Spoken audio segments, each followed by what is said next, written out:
歡迎光臨 Super 廚房，請點讚、分享同埋訂閱。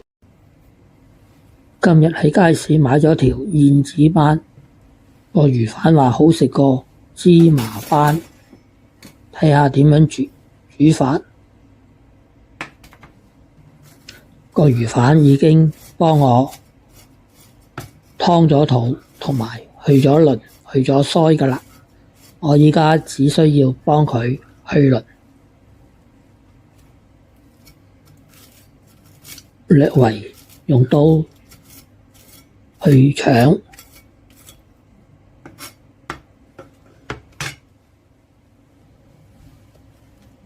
將魚沖洗乾淨，盛起備用。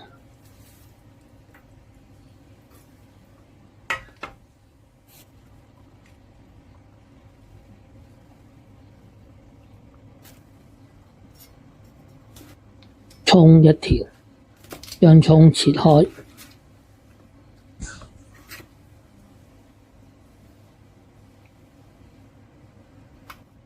薑去皮後切片，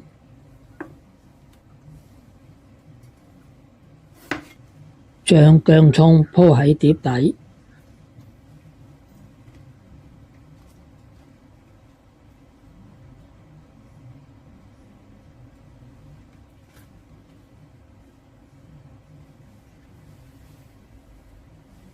跟住放條魚落去，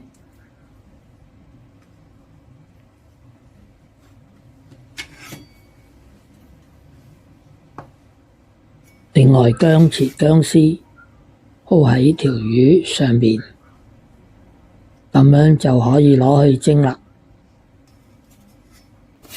蔥用叉弄開，做成蔥花，盛起備用。影片睇到嚟呢度，麻煩你點讚、分享同埋訂閱，有你哋嘅支持就係我拍片嘅動力。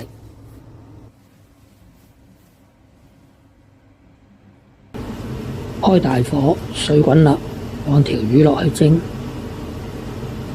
蒸佢大約10分鐘。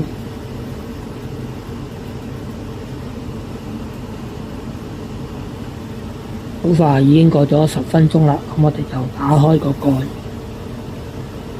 跟住攞條魚出嚟，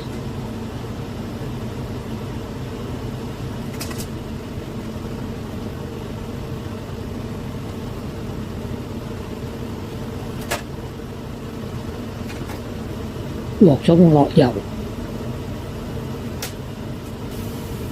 倒入魚汁，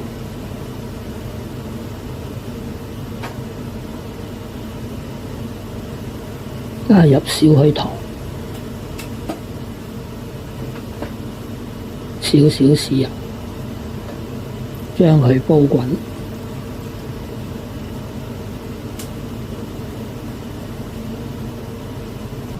魚放入蔥花，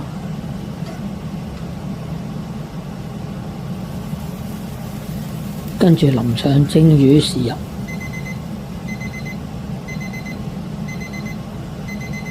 咁樣薑蔥蒸燕子斑咁樣就完成咗啦。睇完片之後記得畀 like、分享同埋訂閱。